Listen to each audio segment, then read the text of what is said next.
വളരെ സന്തോഷപരമായ ഒരു രാത്രി കൂടി ദൈവത്തിന്റെ പരിശുദ്ധാത്മാവ് നമുക്ക് ദാനമായി നൽകിയല്ലോ. സന്തോഷത്തോടെ ദൈവം തന്നെ ആത്മീയ ബലത്തോടെ ഒരു രാത്രി കൂടെ കർത്താവിന്റെ സന്നിധിയിൽ കർത്താവിനെ ആരാധിപ്പാൻ ദൈവം ഒരുക്കിയ അവസരങ്ങൾക്കായി സ്തോത്രം. രാത്രി ശുശ്രൂഷയിൽ സംബന്ധിക്കുന്ന എല്ലാ വിലപ്പെട്ട ദൈവമക്കൾക്കും യേശു ക്രിസ്തുവിന്റെ നാമത്തിൽ സ്നേഹവന്ദനം അറിയിക്കുകയാണ്. ദൈവത്തിന്റെ സ്തോത്ര സമയങ്ങൾ വേർതിരിച്ച് കർത്താവിന്റെ സന്നിധിയിൽ കടന്നു വന്ന എല്ലാ ദൈവമക്കൾക്കായി കർത്താവിന്റെ സ്തോത്രം. എല്ലാവരെയും കർത്താവ് അനുഗ്രഹിക്കട്ടെ. അല്പനിമിഷം ദൈവവചനം നമുക്ക് ധ്യാനിക്കാം. പ്രതീക്ഷയോടെ പ്രാർത്ഥനയോടെ കർത്താവിന്റെ സന്നിധിയിലായിരിക്കാം. ഫിലിപ്പിയ ലേഖനത്തിലെ ചില വേദഭാഗങ്ങളാണ് ഇന്നലെ രാത്രി ചിന്തിച്ച് തുടങ്ങുവാൻ ദൈവത്തിന്റെ പരിശുദ്ധാത്മാവ് നമുക്ക് അവസരം നൽകി. ഇന്ന് രാത്രിയിലും ആ വചനങ്ങളിലൂടെ നമുക്ക് കണ്ടുപിടിക്കാം.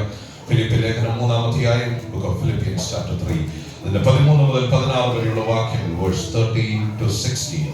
ഒന്നും കൂടെ ആരെങ്കിലും ശബ്ദമുയർത്തി വായിച്ച് സഹായിക്കും. സഹോദരന്മാരെ, ഞാൻ പിടിച്ചിരിക്കുന്നു എന്ന് നിരൂപിക്കുന്നില്ല.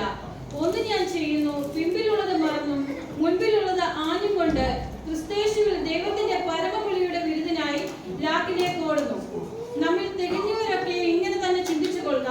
വല്ലതിലും നിങ്ങൾ വേറെ വിധമായി ചിന്തിച്ചാൽ ദൈവം അതും നിങ്ങൾക്ക് വെളിപ്പെടുത്തി തരും. എന്നാൽ നാം പ്രാപിച്ചിരിക്കുന്ന പരിജ്ഞാനം തന്നെ അനുസരിച്ച് നടക്കുക. വളരെ ചിന്തനീയമായ വേദഭാഗങ്ങളാണ് ഈ ദിവസങ്ങളിൽ അല്പനിമിഷങ്ങൾ ഒരുമിച്ച് ധ്യാനിപ്പാൻ പഠിക്കുവാൻ പരിശുദ്ധാത്മാവ് നമുക്ക് അവസരം നൽകുന്നു. ഇന്നലെ രാത്രിയിൽ വ്യത്യസ്ത ചിന്തകളിലൂടെ ദൈവത്തിന്റെ ആത്മാവ് നമ്മെ കടത്തിവിടുവാനിടയായി. ദൈവത്തിന്റെ ദാസനായ പൗലോസിന്റെ വ്യക്തിപരമായ ജീവിതത്തിൽ താൻ അനുഭവിച്ച ആ കർത്താവിന്റെ സ്നേഹത്തിന്റെ ആഴങ്ങളെ വിവരിച്ചുകൊണ്ട് തന്റെ ആത്മീയ ജീവിതത്തെ കെട്ടിപ്പടുത്ത അനുഭവങ്ങൾ അനുഗ്രഹീതമായ നിലയിൽ വിവരിക്കുന്ന ഒരു അധ്യായമാണ് ഫിലിപ്പിയ ലേഖനം 3-ാം അധ്യായം എന്നുള്ളത്.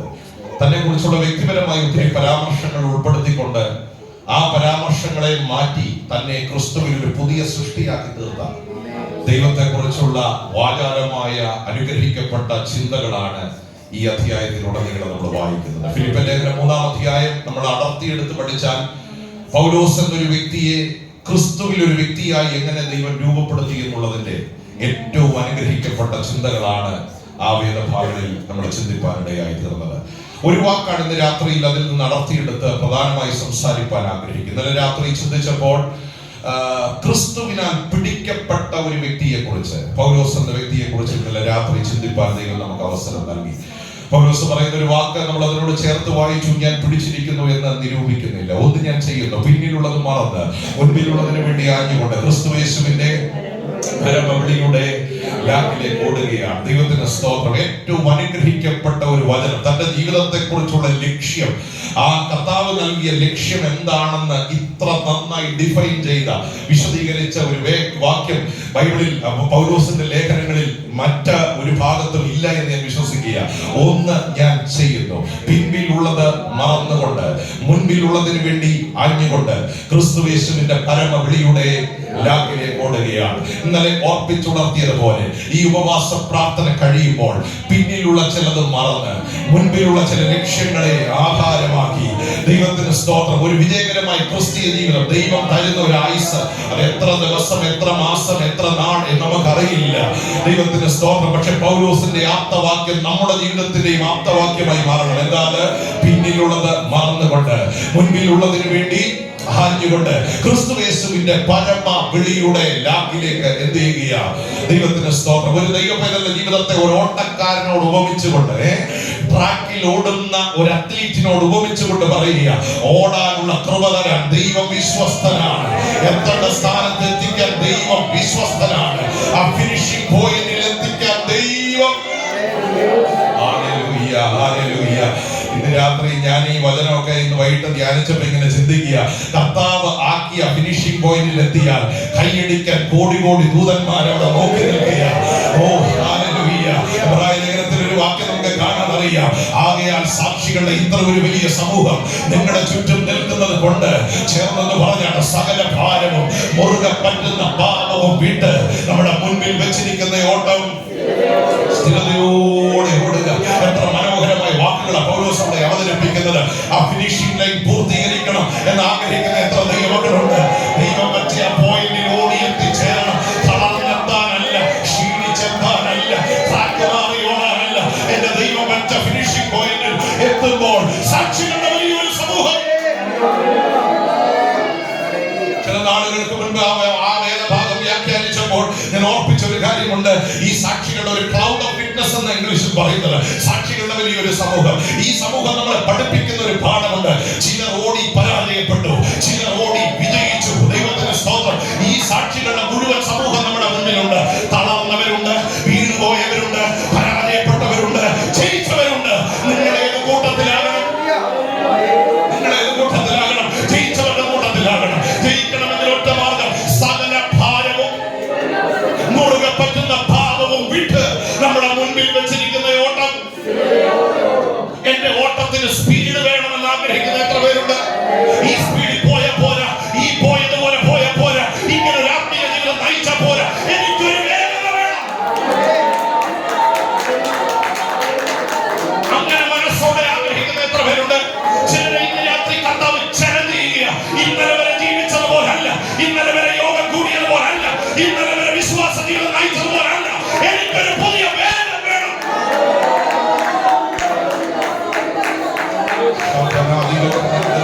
ഈ ഉപവാസം കഴിയുമ്പോൾ നമ്മുടെ കാലുകൾക്ക് ഒരു പുതിയ വേഗം ദൈവം നൽകി. അങ്ങനെ ഒരു അഭിഷേകം ചിലരുടെ മേൽ പകർന്ന് രക്തത്താൽജയമെടുക്കുക. നമ്മുടെ ഓട്ടത്തിന്റെ സ്പീഡ് കുറയ്ക്കാൻ ഒത്തിരി ശക്തികൾ ചുറ്റുകൊണ്ട് ഭാരങ്ങളുടെ വലിയ കൂമ്പാരമുണ്ട്. സ്തോത്രം. ഇതൊക്കെ ദൈവത്തിന് അറിയാം. പക്ഷെ ഭാരത്തെ ജയിക്കാൻ തക്കവണ്ണമുള്ള ഒരഭിഷേകം, പാപത്തെ ജയിക്കാൻ. കുഞ്ഞുങ്ങളെ, നീ ആരും വെളി പോലെ കേട്ടോ, വർഷോപ്പിൽ പോകുമ്പോ നീ ആരും വെളി പോലെ ഇനി മഴ പോകേ. സകല ഭാരവും മുറുകെ പറ്റുന്ന പാപവും വിട്ട് നമ്മുടെ മുൻപിൽ വെച്ചിരിക്കുന്ന ഓട്ടം സ്ഥിരതയോടെ. ഓട്ടത്തിന് എന്തുണ്ടാകണം? സ്ഥിരതയുണ്ടാകണം. സ്ഥിരത എന്ന വാക്കിന്റെ അർത്ഥം കിതയ്ക്കുന്നവരെന്നല്ല, തളരുന്നവരെന്നല്ല, നിലനിൽപ്പോടെ ഓടുന്നവരെന്നാണ് തന്നെയാണ്. സ്തോത്രം. എന്ന് വെച്ചാൽ ഏത് ഭാരത്തെയും അതിജീവിച്ച് ഓടാനുള്ള കരുത്ത് നമുക്ക് നൽകാൻ ദൈവം വിശ്വസ്തനാണ്. നമ്മളെ ഫിനിഷിംഗ് പോയിന്റിൽ എത്തുമ്പോഴാണ് യോഗ്യമായ കിരീടം ദൈവം നൽകുന്നത്. അവിടെ നമ്മെ പ്രശംസിക്കാൻ ഒത്തിരി പേര് കാണും. ഹല്ലേലൂയ. ഓട്ടക്കളത്തിൽ ഓടുന്നവർ അനേകരാണ്, പക്ഷെ ബിരുദ പ്രാപിക്കുന്നവർ ചുരുക്കം. രാത്രിയിൽ ആ ചുരുക്കം പേരിൽ വേഗതയുള്ള ലോകത്താ ജീവിക്കുന്നത്. എന്റെ ഹൃദയം തൊട്ട് ദൈവമക്കളോട് പറയട്ടെ, ഈ വേഗത പോരാ ഓടാൻ, ഈ വിശ്വാസ ജീവിതം പോരാ. പുതിയ ബലം ആവശ്യമാണ്. ദൈവത്തിന്റെ പർവ്വതമായ ഹോരേബോളം നടന്നു നീങ്ങുക. ഒരു പുതിയ ബലം എനിക്ക് വേണമെന്ന് ആഗ്രഹിക്കുന്ന എത്ര ദൈവമക്കളുണ്ട്? ദൈവമേ, ഞാൻ ക്ഷീണിതനാണ്, എന്നെ കൊണ്ട് കഴിവില്ല. പക്ഷെ ഇന്ന് രാത്രി ചിലരോട് ദൈവം പറയാ, ദൂതൻ ഇറങ്ങി തട്ടി ഉണർത്തി ഏലിയാവിനെ നടത്തിയതുപോലെ ദൈവം തന്റെ ജനത്തെ ശക്തീകരിക്കും. ആ കരം ഇവിടെയുണ്ട്, തട്ടിയ കരം ഇവിടെയുണ്ട്, ഉണർത്തിയ കരം ഇവിടെയുണ്ട്, ശരണം ചെയ്ത കരം ഇവിടെയുണ്ട്, മുന്നോട്ട് നയിച്ച കരം ഇവിടെയുണ്ട്.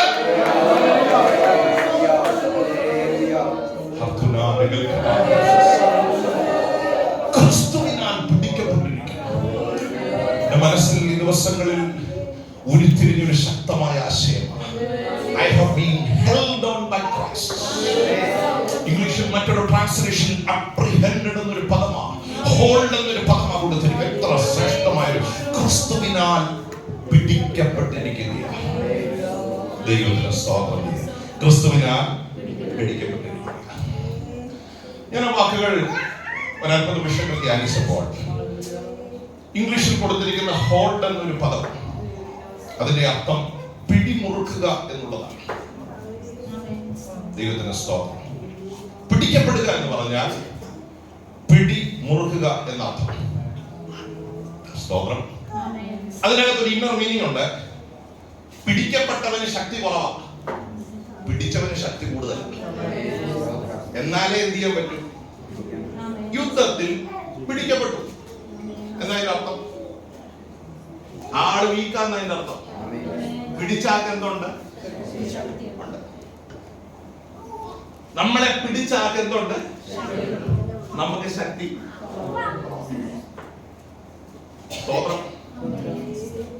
പിടിച്ച ശക്തി പിടി വിട്ടില്ല, അപ്പിടി മുറുകി. നമ്മൾ അറിഞ്ഞില്ല, പക്ഷേ രക്ഷയുടെ അനുഭവത്തിലേക്ക് വരുന്നത് തുടങ്ങി. ഇന്ന് വരെ ആ പിടി അയഞ്ഞില്ല. പിടിമുറി തന്നെ പുതറിയോടാൻ നമ്മൾ ശ്രമിച്ചെങ്കിൽ ആ പിടി നമ്മെ വിട്ടില്ല. സ്തോത്രം. ഞാൻ ആ വാക്ക് ഒരല്പം വിഷയങ്ങൾ ധ്യാനിച്ചപ്പോൾ 3 അർത്ഥങ്ങൾ അതുമായി ബന്ധപ്പെട്ട് കർത്താവിനെ ചിന്തിപ്പിച്ചു. അതൊന്ന് പറഞ്ഞ് വേഗം ആ മെസ്സേജിലേക്ക് വരാം. ഈ പിടിമുറുക്കുക എന്ന പദത്തിന്റെ ഒരർത്ഥം കൊടുത്തിരിക്കുന്നത് നിയന്ത്രണം ഏറ്റെടുക്കുക എന്നുള്ളതാണ്. Take control over your life. ക്രിസ്തുവിനാൽ പിടിക്കപ്പെടുക എന്ന് പറയുമ്പോൾ നമ്മുടെ ജീവിതത്തെ, സ്വഭാവത്തെ, ശൈലികളെ, ജീവിത സാഹചര്യങ്ങളെ നിയന്ത്രിക്കുന്ന ഒരു ശക്തിയായി ഒരാൾ നമ്മുടെ ജീവിതത്തിൽ വന്നു. എൻ രക്ഷക, എൻ ദൈവമേ, നിന്നിൽ ആയ, നിങ്ങളൊന്ന് ചേർന്ന് പറഞ്ഞാൽ നല്ലതാ, നിന്നിലായ ഭാഗ്യനാൾ, ഭാഗ്യനാൾ, യേശു എന്റെ പാപം. അന്ന് മുതൽ നമ്മെ നിയന്ത്രിക്കാൻ തുടങ്ങിയ ഒരു ശക്തിയുണ്ട്. കൺട്രോൾ ചെയ്യുക. ഒരു റിമോട്ട് ഉപയോഗിച്ച് ഒരു ടോയ് കൺട്രോൾ ചെയ്യുന്നത് പോലെ നമ്മുടെ കുഞ്ഞുങ്ങൾക്ക് മേടിച്ചു കൊടുക്കുന്ന, സ്തോത്രം, ഒരു കാർ ആകട്ടെ, ഒരു വാഹനമാകട്ടെ, അതിനെ ഒരു റിമോട്ട് ഉപയോഗിച്ച് നിയന്ത്രിക്കുന്നത് പോലെ പൗലോസ് പറയും, എന്റെ ചലനങ്ങളെ, എന്റെ ഭാവങ്ങളെ, എന്റെ ശുശ്രൂഷയെ, എന്റെ ജീവിതത്തെ നിയന്ത്രിച്ച ഒരാളുണ്ട്. നിയന്ത്രിച്ച ഒരാളുണ്ട്. രണ്ടാമത്തെ പദം കുറച്ചും കൂടെ എന്റെ ഹൃദയത്തിൽ തട്ടി. സ്വാധീനം എന്നൊരു പദം അവിടെ രേഖപ്പെടുത്തിയിരിക്കുന്നത്. ഇൻഫ്ലുവൻസ് ചെയ്യുക. ഈ കൺട്രോൾ എന്നുള്ള പദത്തെക്കാൾ എന്റെ മനസ്സിൽ സ്ട്രൈക്ക് ചെയ്ത വാക്ക് ഇൻഫ്ലുവൻസ് ചെയ്യുക എന്നുള്ളതാണ്. എന്താ ഇൻഫ്ലുവൻസ്? അത് നിർബന്ധത്താലല്ല, മറിച്ച് ഒരു വ്യക്തിയിലേക്ക് ഒരാൾ ആകർഷിക്കപ്പെടുകയാണ്. സ്തോത്രം. ഞാനിങ്ങനെ ചിന്തിച്ചു, നമ്മളെ പിടിച്ചതാണോ ആകർഷിക്കപ്പെട്ടതാണോ? ഏതാ കുറച്ചും കൂടെ നല്ലൊരു ടേം?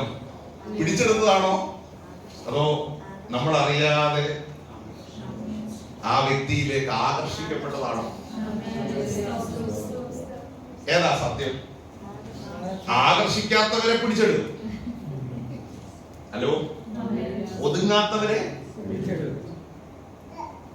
മെരുങ്ങാത്തവരെ. എന്റെ കൂടെ ഉണ്ടോ?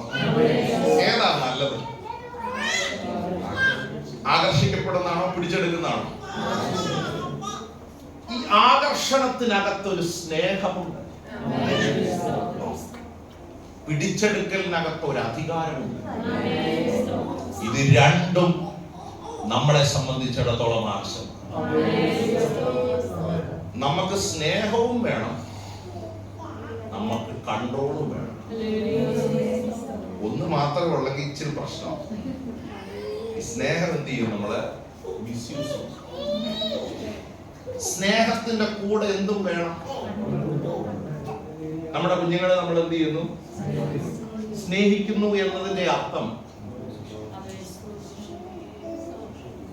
ഇത് രണ്ടും കൂടെ ബാലൻസ് ചെയ്ത് പോകുന്നതാ ക്രിസ്തീയത.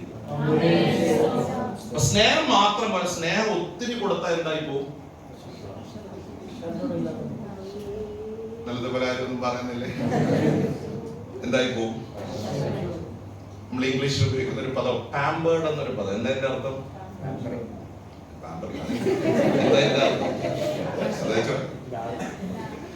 ലാളിക്കുക, കൊഞ്ചിക്കുക. അതിന്റെ പിന്നിൽ വഷളായി പോകും. സ്നേഹവും ഡിസിപ്ലിനും ഒരുമിച്ച് ചേരുന്നിടത്താണ് നമ്മുടെ ലൈഫ് ധന്യമാകുന്നത്. അങ്ങനെ ചിന്തിക്കുന്നുണ്ടോ?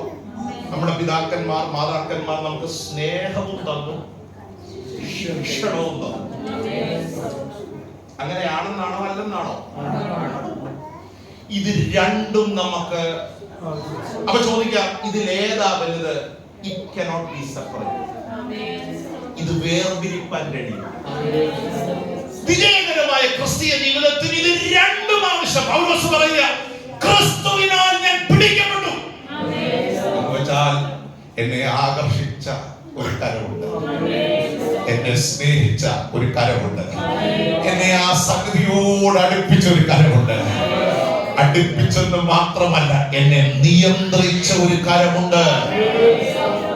ഒന്നാമത്തെ പദം നിയന്ത്രണം എന്നൊരു പദമാണ്, കൺട്രോൾ എന്നൊരു പദമാണ്. രണ്ടാമത്തെ കൊടുത്തിരിക്കുന്ന പദം ഇൻഫ്ലുവൻസ് അല്ലെങ്കിൽ സ്വാധീനം എന്നൊരു പദമാണ്. മൂന്നാമത്തെ പദം കൊടുത്തിരിക്കുന്നത് അതോറിറ്റി എന്നൊരു പദമാണ്, ആധിപത്യം, ഡൊമീനിയൻ എന്നൊരു പദമാണ് അവിടെ കൊടുത്തിരിക്കുന്നത്. കർത്തൃത്വം എന്ന് നമ്മൾ വിളിക്കുന്ന ആ അധികാരം നമ്മുടെ മേൽ കർത്താവ് പുലർത്തി. നമ്മൾ കർത്താവിന്റെ മക്കളായി തീർന്നു. എന്താ കർത്തൃത്വം? ലോർഡ്ഷിപ്പ് എന്നൊരു പദമാണ് ബൈബിളിൽ കൊടുത്തിരിക്കുന്നത്. ലോർഡ്ഷിപ്പ് എന്ന പദത്തിന്റെ അർത്ഥം സകലത്തെയും നിയന്ത്രിക്കുന്ന വ്യക്തി എന്നാണ്. സകലത്തെയും നിയന്ത്രിക്കുന്ന വ്യക്തിയാണ്. അപ്പൊ പൗലോസ് ഇവിടെ പറയുക, ഞാൻ ക്രിസ്തുവിനാൽ പിടിക്കപ്പെട്ടു എന്ന് വെച്ചാൽ എന്റെ മേൽ കൺട്രോൾ നടത്തുന്നത്, എന്നെ നിയന്ത്രിക്കുന്നതും എന്നെ സ്വാധീനിക്കുന്നതും ആരാണ്? ക്രിസ്തുവാണ്. അങ്ങനെയെങ്കിൽ ഞാൻ ചോദിക്കട്ടെ, നമുക്ക് വന്ന് പറയാൻ കഴിയുമോ എന്നെ കൺട്രോൾ ചെയ്യുന്നതും എന്നെ സ്വാധീനിക്കുന്നതും എന്നെ നിയന്ത്രിക്കുന്നതും എന്റെ മേൽ കർത്തൃത്വം നടത്തുന്നതും കർത്താവാണെന്ന് അഭിമാനത്തോടെ പറയാൻ കഴിയുന്ന എത്ര ദൈവമക്കളുണ്ട്? വളരെ പ്രാക്ടിക്കലായി ബുദ്ധിമുട്ടുള്ള ഒരു കാര്യം, പ്രാക്ടിക്കലായി ബുദ്ധിമുട്ടുള്ള ഒരു കാര്യം.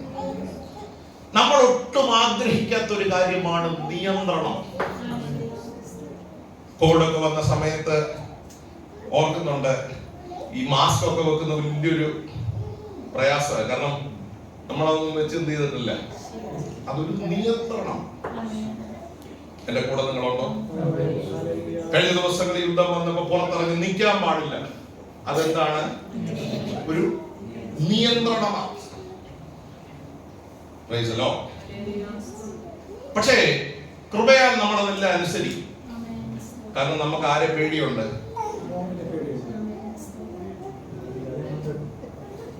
ആരെ പേടിയുണ്ട്? ഈ വാക്കല്ല ബൈബിളിൽ ഉപയോഗിച്ചിരിക്കുന്നത്. ലോർഡ്ഷിപ്പ് എന്നൊരു പദം ഭയത്തോടെ ചെയ്യേണ്ട കാര്യമല്ല. ആ സ്നേഹത്തിന് നമ്മൾ കീഴ്പ്പെടുക. ആ സ്നേഹത്തിന് നമ്മൾ എന്ത് ചെയ്യും? ഈ കൊച്ചു പിള്ളേരൊക്കെ ഞാൻ ഓർക്കും, ഈ സൂക്ഷിച്ചില്ലേ മുഖത്തൊരൊറ്റ അടിയടി അനുഭവിച്ചിട്ടുണ്ടോ? കൊച്ചു പ്രായത്തിൽ ഈ സ്നേഹിച്ച് കളിച്ചോണ്ട് നമ്മൾ ഇങ്ങനെ കൊഞ്ചിച്ച് ഒരു ഒരൊറ്റ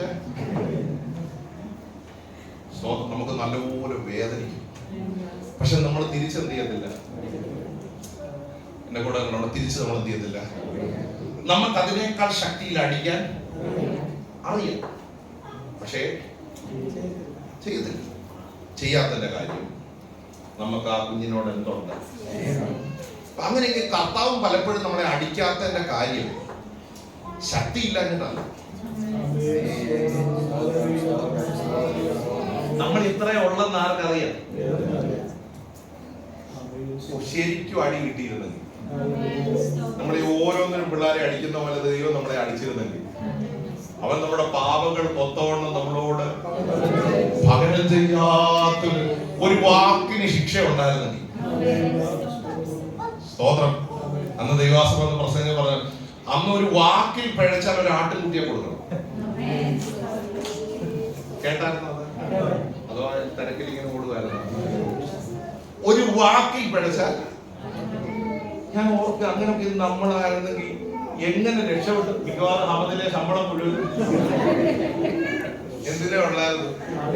നമ്മുടെ ഓഫീസിൽ കിട്ടുന്ന സാലറി മുഴുവൻ ഒരൊറ്റ വാക്കി പിഴച്ചാൽ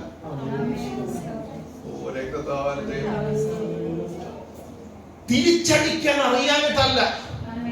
പക്ഷെ കൃപായുഗത്തിൽ ജീവിക്കുന്ന നമ്മുടെ മേൽ ദൈവം പകർന്ന ഒരു കരുണയാണ് സ്നേഹം. പക്ഷെ ഇടയ്ക്കെങ്കിലും ഓർക്കണം, ഈ സ്നേഹത്തോട് ഞാൻ തിരിച്ച് നീതി പാലിച്ചു. എന്നോട് കാണിച്ച കരുണയ്ക്ക്, എന്നോട് കാണിച്ച അതേക്ക് തിരിച്ച് നീതി പാലിക്കാൻ എനിക്ക് കഴിഞ്ഞു. എന്നെ വിലയ്ക്ക് വാങ്ങിയ കുഞ്ഞാടിന്റെ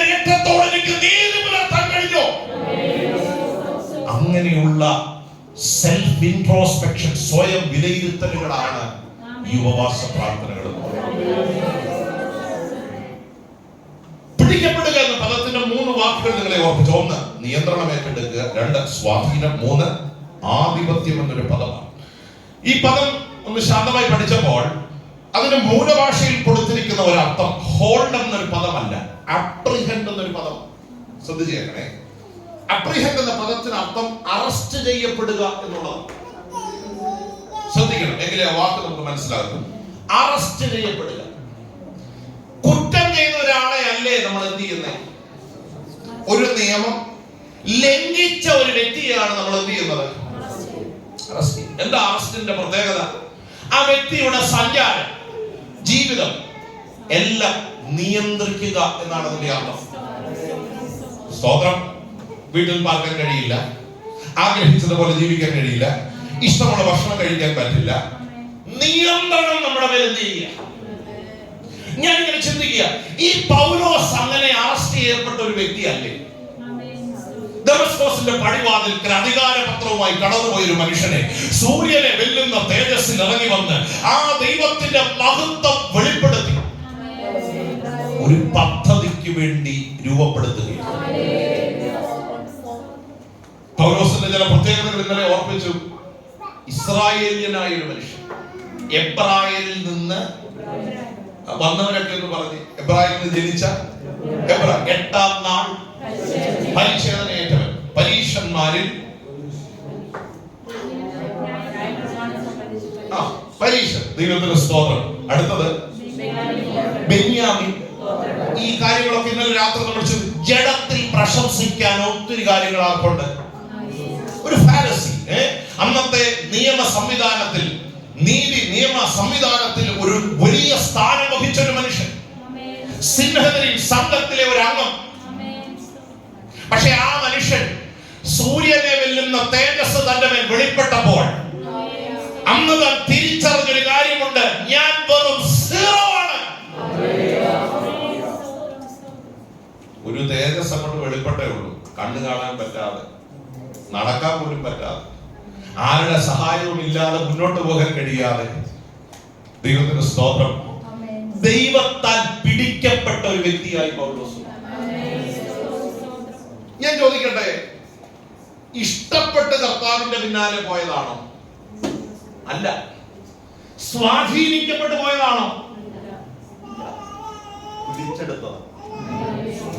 ഈ പൗലോസിന്റെ ഉശിരും പ്രവർത്തിക്കാനുള്ള സന്തോഷവും ന്യായപ്രമാണത്തിലുള്ള അറിവും പഠനവും ഒക്കെ കണ്ടപ്പോൾ ദൈവത്തിന് മനസ്സിലായി, ഇവനെ പിടിച്ചെടുത്താൽ ഉപയോഗിക്കാൻ പറ്റും. പിടിച്ചെടുത്താൽ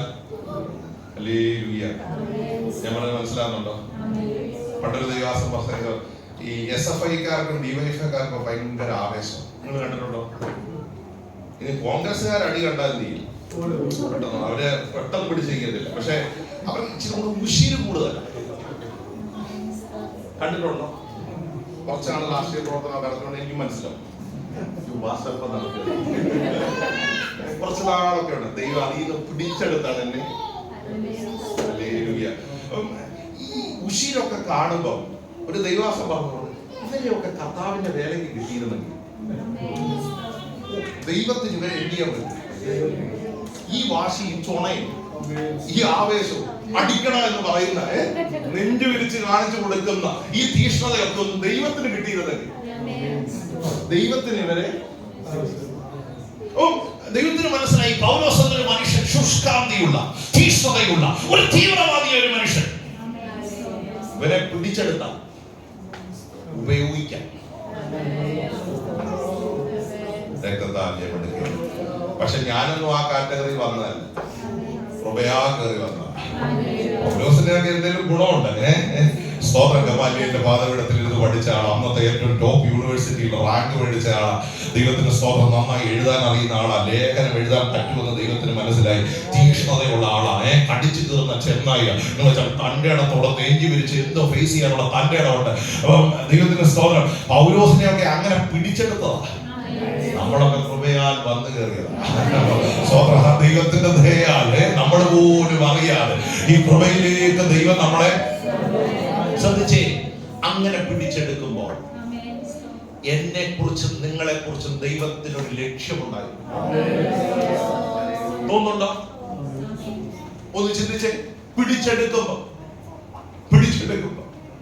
കർത്താവിന് എന്നെയും നിങ്ങളെ കുറിച്ച് ആ ലക്ഷ്യം 6:30 മുതൽ 9 വരെ ആരാധന കൂടാനല്ല,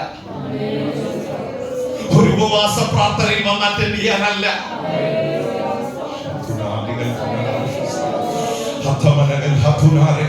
ഇവിടെ ഒരു 4 ചെയർ പിടിച്ചിടാനല്ല. അതിനൊക്കെ പ്രതിഫലമുണ്ട്. പക്ഷെ നിങ്ങളെ കുറിച്ച് ദൈവത്തിനൊരു ലക്ഷ്യമുണ്ടായിരുന്നു. ഇടയ്ക്കൊക്കെ ശാന്തമായിരിക്കുമ്പോൾ ചിന്തിക്കണം, what was the purpose of God? എന്നെ കുറിച്ചുള്ള ദൈവത്തിന്റെ പദ്ധതി എന്തായിരുന്നു? അതിലേത് തലത്തിലെങ്കിലും വളരാൻ എനിക്ക് കഴിയും.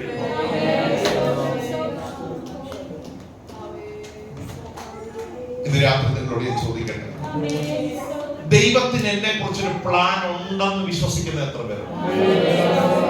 എനിക്ക് അവരോട് ഇന്ന് രാത്രി സംസാരിക്കണം. പക്ഷെ ആ പ്ലാനിലേക്ക് പലപ്പോഴും നടന്നു കയറാൻ നമുക്ക് കഴിയുന്നില്ല. എന്തിന്റെയൊക്കെയോ പുറകെ തിരക്കുകളുടെ നടുവിൽ നമ്മൾ ഓടുകയ, പക്ഷെ പ്ലാൻ മറന്നുപോയി.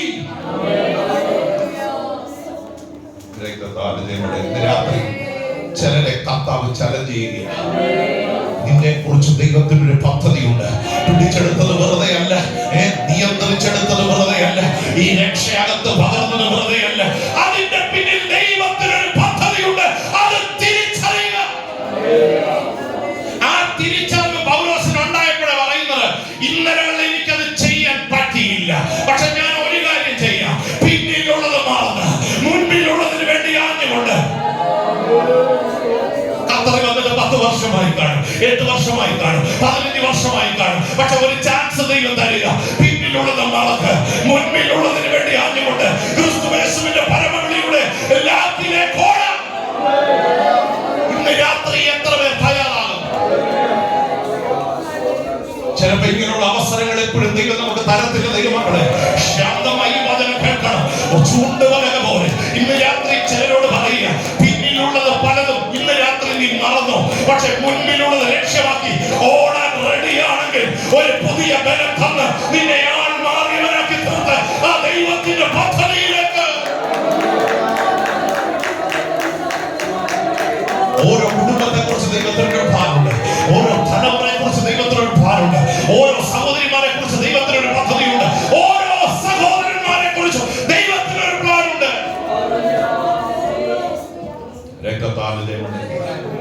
രക്തത്താൽ ജയമെടുക്കുക. ഏത് സ്ഥാപനവും നിങ്ങളെ ഹയർ ചെയ്യുമ്പോൾ ശ്രദ്ധിക്കണേ, നിങ്ങളെ കുറിച്ച് അവർക്കൊരു പർപ്പസ് ഉണ്ട്. ഉണ്ടോ? ഉണ്ട്. ഇത്ര ക്രൈറ്റീരിയ മീറ്റ് ചെയ്യപ്പെടണമെന്നൊരു എക്സ്പെക്ടേഷൻ അവർക്ക് നിങ്ങളെ കുറിച്ചുണ്ട്. അത് നടക്കാതെ വന്നാൽ വാണിംഗ് ഉണ്ട്. ഏറിപ്പോയാൽ ടെർമിനേഷൻ ഉണ്ട്. പക്ഷെ ടെർമിനേറ്റ് ചെയ്യാത്ത ഒരിടമേ ഉള്ളൂ. വലിച്ചെറിയാത്ത ഒരു സ്ഥലമേ ഉള്ളൂ. ഒരിക്കലും വിട്ടുമാറാത്ത ഒരു കരമേ ഉള്ളൂ. സ്നേഹത്താൽ പിടിക്കപ്പെട്ട ആ ദൈവത്തിന്റെ സ്നേഹത്തെ കുറിച്ച് ഇന്ന് രാത്രി പ്രസംഗിക്കുമ്പോൾ അഭിമാനത്തോടെ വിളിച്ചു പറയുക, ആ സ്നേഹത്തോട് ചേർന്ന് നിൽക്കുക. രാത്രി ഒരു അവസരത്തിൽ തരികയാണ്. എന്താ അവസരം എന്ന് അറിയാമോ?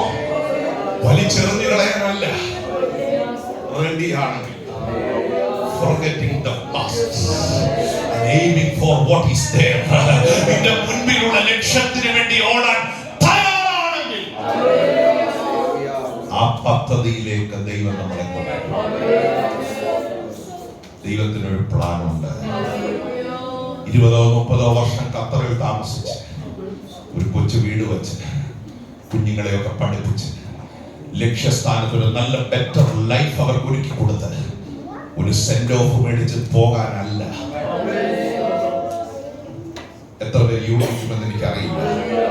ലോൺ തീർത്ത്, കടം തീർത്ത്, എന്തൊക്കെയോ നേടിയെടുത്ത് കുഞ്ഞുങ്ങൾക്ക് ഒരു ബെറ്റർ ലൈഫ് ഉണ്ടാക്കി ഇവിടുന്ന് എന്തെങ്കിലും ഒരു മൊമെന്റോ മേടിച്ചു പോകാനല്ല ദൈവം നമ്മളെ വിളിച്ചിരിക്കുന്നത്.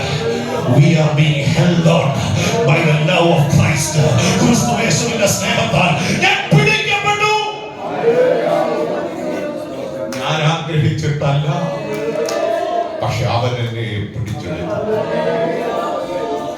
അവനെന്നെ പിടിച്ചെടുത്തു. ഇന്ന് രാത്രി ചിലരെ കർത്താവ് പിടിച്ചെടുക്കട്ടെ. താല്പര്യം ഉണ്ടായിട്ടല്ല, നിർബന്ധത്താൽ ചിലരുടെ മേൽ ഒരു ദൈവിക നിയോഗം ഇന്ന് രാത്രി വീഴണമെന്ന് ഞാൻ ആഗ്രഹിക്കുക. ദൈവം ചിലരെ പിടിച്ചെടുക്കട്ടെ. ഈ കർത്താവ് ഒരാളെ പിടിച്ചെടുത്തു എന്നുള്ളതിന്റെ 4 തെളിവ് പൗലോസ് ആ അധ്യായത്തിൽ രേഖപ്പെടുന്നു. ഞാൻ ഒന്നൊന്നായിട്ട് പറയാം, ഇത് തീർന്നില്ലെങ്കിൽ നാളെ നമുക്ക് കണ്ടുപിടിക്കാം. ഓക്കെ, ഒന്നാമത്തെ തെളിവ്, ക്രിസ്തുവിന് വേണ്ടി സകലവും ഞാൻ ചവറന്ന്. Praise the Lord. 7-ാം വാക്യം ഒന്ന് ശ്രദ്ധിച്ചു. 7-ാം വാക്യം ഒന്ന് വായിച്ച് സഹായിച്ചു. എങ്കിലും എനിക്ക് ലാഭമായിരിക്കുന്നതൊക്കെ ഞാൻ ക്രിസ്തു നിമിത്തം ഛേദമെന്ന് എണ്ണിയിരിക്കുന്നു. എനിക്ക് ലാഭമായിരുന്നതൊക്കെ, എന്റെ പഠനം എനിക്ക് എന്തായിരുന്നു? പൗലോസ് പറയുക, ലാഭമായിരുന്നു. എന്റെ പൊസിഷൻ എന്ന് വെച്ചാൽ സംഘത്തിലെ അംഗം, അതെനിക്ക് ലാഭം, ഒരു മാന്യതയായിരുന്നു. ഈ ലോകത്തിൽ ലഭിച്ച സ്വത്തുക്കൾ, ഇന്നലെ രാത്രി ഓർപ്പിച്ചതുപോലെ 3 ലക്ഷറി കപ്പലുകളുടെ ഉടമയായിരുന്നു പൗലോസിന്റെ പിതാവ്. That was an achievement. പക്ഷെ ക്രിസ്തു എന്നെ പിടിച്ചെടുത്തപ്പോൾ കർത്താവ് നിമിത്തം എനിക്ക് ലാഭമായിരുന്നതൊക്കെയും, എന്ന് വെച്ചാൽ എന്റെ അർത്ഥം ഇതേ ഉള്ളൂ. പിടിക്കപ്പെട്ടപ്പം ഒന്നാമത്തെ പ്രിഫറൻസ് ആർക്ക് കൊടുത്തു? 3 ഷിപ്പിനേക്കാൾ, അന്നുണ്ടായിരുന്ന ബാങ്ക് ബാലൻസിനേക്കാൾ, ഫാമിലി സ്റ്റേറ്റസിനേക്കാൾ, പദവിയേക്കാൾ, പഠനത്തെക്കാൾ മുന്നിൽ ആര് വന്നു? ആര് വന്നു? ജോലിയേക്കാൾ മുന്നിൽ ആര് വരണം? കുടുംബത്തെക്കാൾ മുന്നിൽ ആര് വരണം?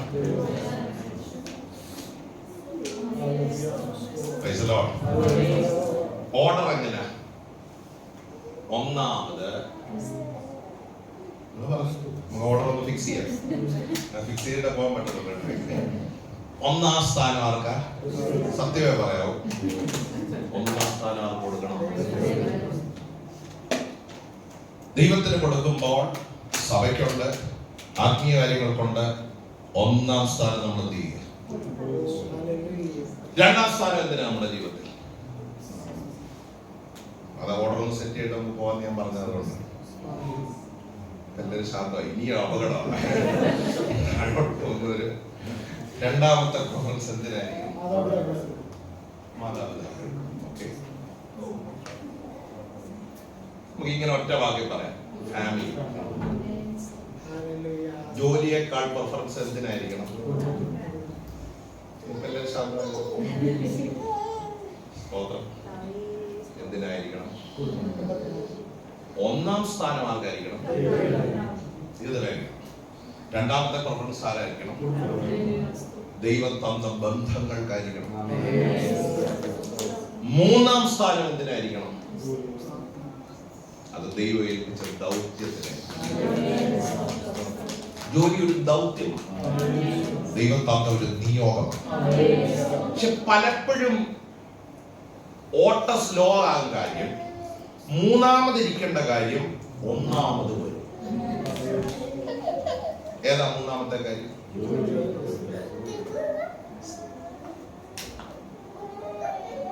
സ്തോത്രം. അപ്പോഴാ പറയാൻ തോന്നുന്നു, പാസ്റ്റർക്ക് അറിയത്തില്ല എനിക്ക് എത്ര തിരക്ക്. ആ ചിന്ത എപ്പോഴാ വരുന്നത്? അതിന്റെ അർത്ഥം 1-ാമത് കിടക്കേണ്ടത് 3-ാമത് പോയി, 3-ാമത് കിടക്കേണ്ടത്. ചിലര് ഫാമിലിക്ക് ഒരു പ്രയോറിറ്റി എന്ത് ചെയ്യത്തില്ല. ജോലി ജോലി ഓർഡർ ഫിക്സ് ചെയ്തിട്ട്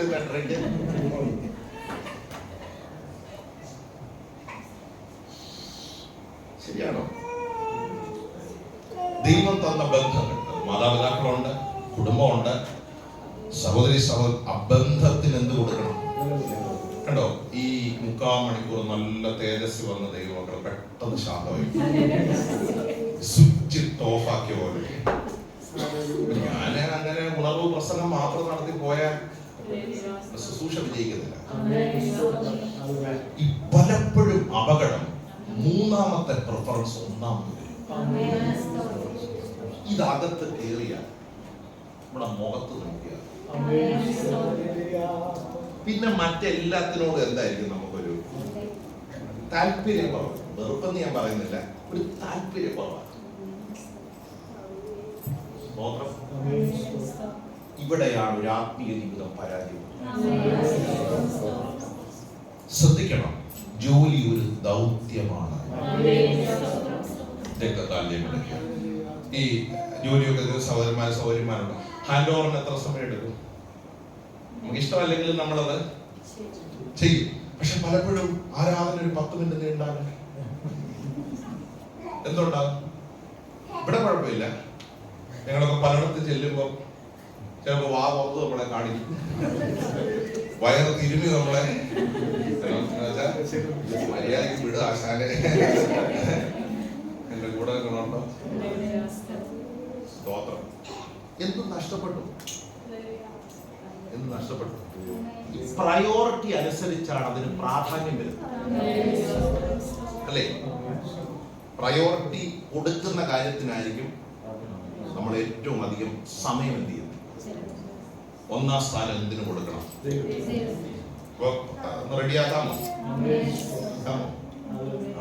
സത്യം പറയാം. ഒന്നാം സ്ഥാനം എന്തിനു കൊടുക്കണം? രണ്ടാം സ്ഥാനം ദൈവം തന്ന ബന്ധങ്ങൾക്ക്. മൂന്നാം സ്ഥാനം മാത്രമാണ് ദൈവം നമുക്ക് തന്ന ദൗത്യത്തിനുള്ളത്. അപ്പൊ ദൈവത്തിന് ഒന്നാം സ്ഥാനം കൊടുക്കണം എന്ന് പറയുമ്പോൾ അത് ആത്മീയ ജീവിതം മാത്രമല്ല, നമ്മൾ ചെയ്യേണ്ട പല ദൈവിക കടമകളും അതിലും മുഖ്യ സ്ഥാനം. അപ്പം ചിലർക്കൊരു തെറ്റിദ്ധാരണ ഉണ്ടാകുന്നത്, ദൈവത്തിന് ഒന്നാം സ്ഥാനം കൊടുക്കും എന്റെ പ്രാർത്ഥനയിൽ, എന്റെ ആത്മീയ ജീവിതത്തിൽ ദൈവത്തിന് തക്ക. അത് മാത്രമല്ല, ദൈവത്തോട് നമ്മൾ ചെയ്യുന്ന കടപ്പാടുകൾ, സഭയോടുള്ള കടപ്പാടുകൾ, അതിലും ഒന്നാം സ്ഥാനം നമ്മൾ എന്ത് ചെയ്യണം? ആ ഹോണറിങ്ങിനെയാണ് ദൈവം പലപ്പോഴും മാനിക്കുന്നത്. ദൈവത്തിന് ഒന്നാം സ്ഥാനം എന്തിനു കൊടുക്കണം? ഒന്നാം സ്ഥാനം എന്തിനു കൊടുക്കണം? ശമ്പളം കിട്ടിയാൽ ആദ്യം ആർക്ക് കൊടുക്കണം?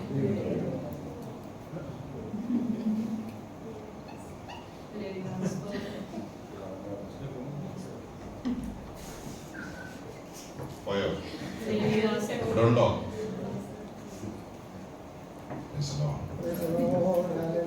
ആത്മീയത മാത്രമല്ല, കടപ്പാടുകളിൽ ഇത് നമ്മുടെ കുഞ്ഞുങ്ങൾ കാണണം. അവരിത് കാണണം, അവരിത് കാണണം. സ്തോത്രം. സഭയോടുള്ള കടപ്പാട് അതിന് ഒന്നാം സ്ഥാനം. നമുക്ക് ചെയ്യാൻ പറ്റുന്നത് whatever we can do. Priority മാറുന്നതനുസരിച്ച് നമ്മുടെ ജീവിതത്തിന്റെ ലക്ഷ്യങ്ങൾ മാറിക്കൊണ്ടിരിക്കും. നമ്മൾ പാടുന്നൊരു പാട്ടുണ്ട്, ലക്ഷ്യം അതാണ്, എന്റെ ആശയം അതാണ്, എന്റെ ജീവനാഥനെ ക്രൂശിൽ യാഗമായി തൻ ചോര ഊറ്റിയ. പ്രയോറിറ്റി മാറുന്നതനുസരിച്ച് നമ്മുടെ ജീവിതത്തിന്റെ ലക്ഷ്യം എന്ത് ചെയ്തുകൊണ്ടിരിക്കും. നിങ്ങളത് വിശ്വസിക്കുന്നുണ്ടോ? സ്തോത്രം. ക്രിസ്തുയേശുവിനാൽ പിടിക്കപ്പെട്ടിരിക്കുക. നമ്മുടെ മേൽ നിയന്ത്രണം നടത്തുന്ന ഒരാളുണ്ട്, നമ്മളെ കൺട്രോൾ ചെയ്യുന്ന ഒരാളുണ്ട്, നമ്മളെ ഇൻഫ്ലുവൻസ് ചെയ്യുന്ന ഒരാളുണ്ട്. ആ ദൈവത്തോട് നീതി പുലർത്തി ഈ തലമുറയിൽ ജീവിക്കാൻ കഴിയുന്നതാണ് ഏറ്റവും വലിയ ഭാഗ്യം. കർത്താവ് ഒന്നാമത് വന്നാൽ, ഞാൻ ഒന്നാമത് പറഞ്ഞ പോയിന്റ്, ബാക്കിയെല്ലാം ഷവറായി ഛേദമായി മാറും. ഗാർബേജ് എന്നൊരു പദം ഇംഗ്ലീഷിൽ കൊടുത്തിരിക്കുന്നു. എന്താ ഗാർബേജ് എന്ന പദത്തിന്റെ അർത്ഥം? മീനിങ്ലെസ് അല്ലെങ്കിൽ വർത്ത്ലെസ് എന്ന പദത്തിന്റെ അർത്ഥം. ദൈവത്തിന് സ്തോത്രം ചെയ്യുക. അതിന് ഉപയോഗിക്കാൻ കഴിയില്ല, അത് കളയേണ്ടതാണ്. ശ്രദ്ധിക്കണം, കർത്താവ് ഒന്നാം സ്ഥാനത്ത് വന്നാൽ നമ്മുടെ ജീവിതത്തിൽ വരുന്ന ഒരു മാറ്റം, കർത്താവ് നിമിത്തം മറ്റെല്ലാം സെക്കൻഡ് പ്ലേസിലേക്ക് പോകും. രണ്ടാമത് പൗലോസ് പറയുക, ഞാൻ എന്ന ഭാവം നമ്മിൽ നിന്ന് മാറും. ഇന്നലെ രാത്രി അത് വിശദമായ ഒരു അല്പ നിമിഷം ചിന്തിച്ചത് കൊണ്ട് ഞാൻ അതിന്റെ ഡീറ്റെയിലേക്ക് പോകും. ഞാൻ എന്ന ഭാവം നമ്മിൽ നിന്ന്. മൂന്നാമത്തെ ചിന്ത പൗലോസ് അവതരിപ്പിക്കുന്നത്, ഈ കർത്താവ് ഒന്നാമത് വന്നാൽ മുൻപിൽ എനിക്ക് എന്തോ ഉണ്ടെന്നുള്ള ബോധ്യത്തോടെ അതിനുവേണ്ടി പോകും. ഇന്നലെ രാത്രി അതിലൊരു ഭാഗം നമ്മൾ ചിന്തിച്ചു, വിശദീകരിച്ചില്ല. പിന്നിലുള്ളത് മറക്കണം എന്ന് പറയുമ്പോൾ മുന്നിൽ ചിലതുണ്ട്. പൗലോസ് ലേഖനത്തിൽ ഒരു വാക്യം ഇന്നലെ ഓർപ്പിച്ചു, ഭൂമിയിലുള്ളതല്ല ഉയരത്തിലുള്ളത് തന്നെ. എന്ന് വെച്ചാൽ ഉയരത്തിൽ ചിലതുണ്ട്. അതിനെ കുറിച്ച് എന്ത് ചെയ്യണം? ചിന്തിക്കണം. കർത്താവ് ഒന്നാമത് വന്നാൽ ആ ചിന്തകളാണ് നമ്മുടെ മനസ്സിൽ. സ്തോത്രം. ഒരു ദൈവാസ പ്രസംഗം പോലെ ഈ കർത്താവ് നമ്മുടെ എല്ലാം ആയാൽ നമ്മൾ ചിന്തിക്കുന്നത്, നമ്മൾ ശവപ്പെട്ടി കിടക്കുന്നതും, നമ്മൾ കർത്താവിന്റെ അടുത്ത് പോകുന്നതും, കിരീടം പേടിക്കണ്ട, ഒരു പാസ്റ്റർ പറഞ്ഞ കാര്യം പറയുന്നതേ ഉള്ളൂ. കിരീടം തലയിൽ എന്നേലും അതൊക്കെ സ്വപ്നം കണ്ടിട്ടുണ്ടോ? ഉണ്ടോ? പൗലോസ് പറയാ, എനിക്ക് ജീവിക്കുന്നത് ക്രിസ്തു, മരിക്കുന്നത് ലാഭമായിരുന്നത് വിട്ടെന്ന് പറഞ്ഞ ആള് നമ്മളിപ്പോ വായിച്ചതാ. സകലവും ഛേദമെന്ന്. അപ്പൊ അങ്ങയുടെ ലാഭം എന്തോ? എനിക്ക് ജീവിക്കുന്നത് ക്രിസ്തു. എന്തിനാ 80 വയസ്സ് വരെ ജീവിക്കുന്നത് ചോദിച്ചാൽ ഒറ്റ കാരണം, കർത്താവിന് വേണ്ടി മരിക്കുന്നത്. കാരണം ഞാൻ എവിടെ പോകാൻ പോകുന്നത്, എല്ലാവരുടെ കൂടെ നിൽക്കാൻ പോകുന്നത്. ഞാൻ ആ തേജസ്സിനകത്ത് നിങ്ങൾ ചിന്തിക്കുന്നുണ്ടോ? വിഷമത്തില്ല. ആ സഹോദരൻ നിത്യതയിലേക്ക് ചേർക്കപ്പെട്ടു. പക്ഷേ ഇന്ന് സ്വർഗത്തിൽ ചെന്ന് ആ സഹോദരനെ വിളിച്ചാൽ തിരിച്ചു വരില്ല. കാരണം ആ തേജസ്സിന്റെ പ്രഭയ്ക്കകത്ത് എടാ മോനെ ഒന്ന് വന്ന് ഒരു ദിവസത്തേക്ക് കണ്ടേച്ച് വന്നോടെ പിന്നെ ആട്ടുന്നു. കാരണം എത്തിയത് എവിടാ? പിടിച്ചതെന്താ? എന്തിനു വേണ്ടിയാ ഓടുന്നത്? ലക്ഷ്യമെന്താ? നമ്മൾ ആ പാട്ടൊന്ന് പാടി. ലക്ഷ്യം അതാണ്, എന്റെ ആശയം. ആ പാട്ടൊന്ന് പാടി ദൈവത്തെ ആരാധിക്കാം. നാലാമത്തെ ചിന്ത കൂടെ പറഞ്ഞത് നിങ്ങൾ മുന്നോട്ട് വന്നു. നാലാമത്തെ ചിന്ത, ഒന്നാമത്തെ ചിന്ത ഞാൻ പറഞ്ഞത് സകലവും ശവർന്ന് എണ്ണും. 2, ഞാൻ എന്ന ഭാവം നമ്മിൽ നിന്ന് മാറും. നമുക്ക് നാളെ ഇത് ചിന്തിക്കാം. 3, മുൻപിലുള്ളതിന് വേണ്ടി നമ്മൾ ഓടും. 4, നമ്മുടെ നടപ്പ് ക്രമീകരിക്കും. നിങ്ങൾ പ്രാപിച്ച പരിജ്ഞാനം അനുസരിച്ച് നടക്കുക. 16-ാം വാക്യം. നമ്മുടെ ദൈവഹിതമെങ്കിൽ, ദൈവം അനുവദിക്കുന്നെങ്കിൽ നാളെ രാവിലെ 50 നിമിഷങ്ങൾ നമുക്കത് ചിന്തിക്കാം. നമുക്കൊന്ന് ദൈവസന്നിധിയിൽ എഴുന്നേറ്റ് പാട്ടൊന്ന് പാടി ചേർന്ന് നമ്മുടെ ദൈവത്തെ ഒന്ന് മഹത്വപ്പെടുത്തും. നമ്മുടെ മുൻപിൽ ഒരു ഗോളുണ്ട്, നമ്മുടെ മുൻപിൽ ഒരു ലക്ഷ്യമുണ്ട്. ആ ലക്ഷ്യത്തിന് വേണ്ടി ദിവസങ്ങൾ ഓടുവാനുള്ള ഒരു വലിയ ദൈവകൃപ ദൈവത്തിന്റെ ജനത്തിന്മേൽ പകരുമാറാകട്ടെ. ലക്ഷ്യം അതാണ്, എന്റെ ആശയം അതാണ്. എന്റെ ജീവനാഥനെ ഞാൻ എന്ന് കാണുമോ?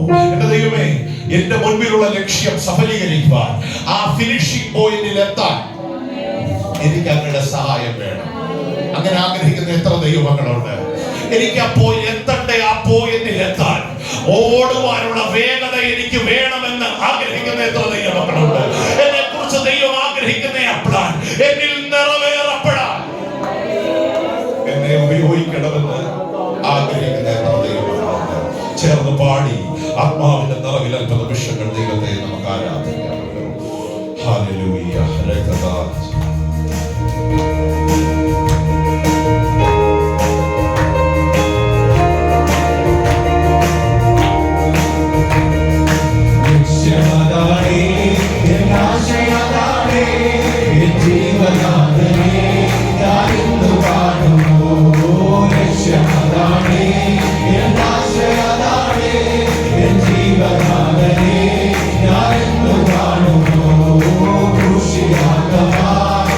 Gloria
നമുക്ക് അനുഗ്രഹമായി തീരട്ടെ.